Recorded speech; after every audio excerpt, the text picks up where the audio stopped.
Nedves trikók versenyén indultak tegnap éjjel a Regeszállóban.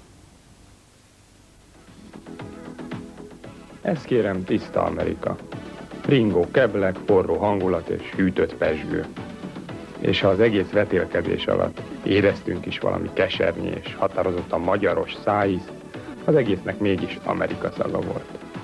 Kakami idea, hogy az amerikaiak mondják, valóban egy őrült ötlet. Bízom abban, hogy ezek a lányok most ki fognak tenni magukért. Több lány jelentkezett, de 12-t éreztük úgy, hogy aki alkalmas arra, egy úgynevezett előselejtező után, hogy ezen a mai végső döntőn részt vegyen. Mindent a szemnek, no és a kéznek. És mit szól ehhez a család?